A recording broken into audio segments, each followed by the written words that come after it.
Hi guys, Chris at Hardknocks. So this is our first YouTube video. We're joining the digital world and we're going to show you more of what we do. You know, a lot of you know that we build American trucks, hot rods and race cars, but our videos every week are going to show you exactly what we do and some of the cool projects that we've got in the shop at the moment.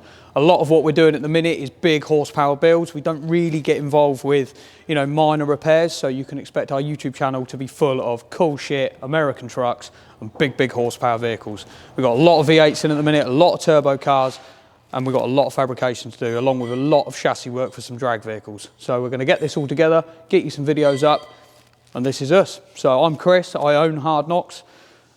It's just me at the moment. I've got a couple of guys that come in and help me. So throughout the videos, you'll get to meet them and meet the rest of the team and also the other people that help us do what we do. Throughout the course of this, probably the rest of the year, you're going to see the machinery that we use and the skills and the equipment that we have to employ and work with to do what we do.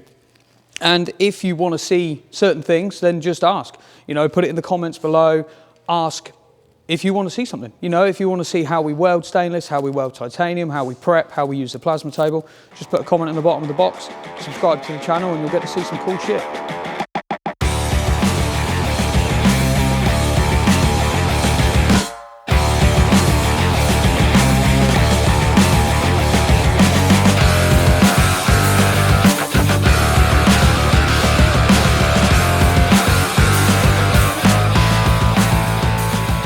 So this is one of our builds that we have here in the shop. This is a mid-1930s Ford Model A, possibly, hot rod. Everything that you see, apart from the cab, we have built. We have designed the entire front suspension from scratch. We installed the 355 small block Chevrolet motor. Supercharged, as you can see, we've built the headers. They're open headers, so it is fucking loud.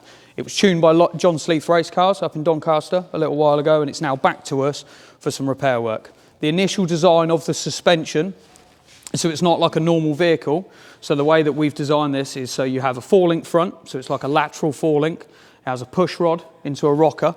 That rocker then operates another rocker which changes the direction of motion from vertical at the front to along the side of the vehicle. When we initially built this car, we wanted to hide the coilovers underneath. The owner didn't want to see them, he didn't want it to look too modern, so we hid them underneath. That idea didn't quite work and we had a few issues with it. So what we're doing now is we're redesigning it, putting coilovers up front, new coilovers, stronger, stiffer, and with the rear end housings out of it at the moment.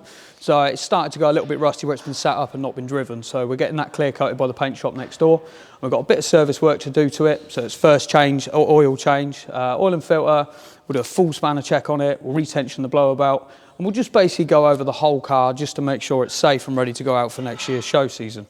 As I said, we built everything on this vehicle. So every single part of this front suspension, we've designed all of this. We've set up all of the camber, the caster. We've designed all of the Ackerman. It actually runs power steering. Now, from the front, you can't see this because you've got the trailing rod that still goes up to the original steering gearbox.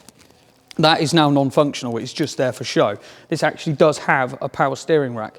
I can't remember off the top of my head what rack it is, but it is power steering so that you can actually drive it as a daily vehicle.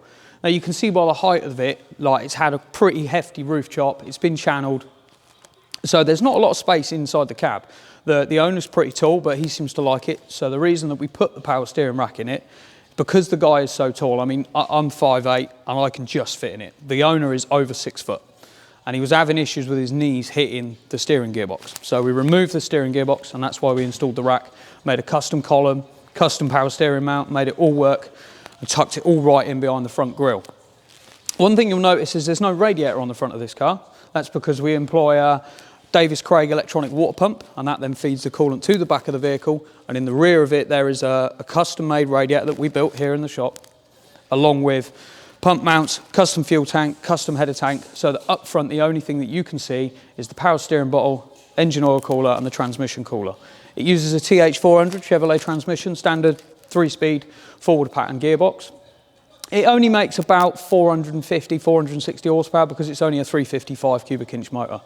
Initially it was meant to be a 383, but there were some issues trying to get parts, so the owner actually bought this as a crate motor from the States a couple of years ago and we installed it. So, as I say, other than the cab, every single part of this front end you can see we designed, we built it in shop, in the house. We drew everything. We use AutoCAD for all of our DXF files that we draw. And then we cut it on our plasma table in-house, we prep it, we weld everything together, and then we set the vehicle up ourselves. It's been fully aligned with the string box, so we know it drives right.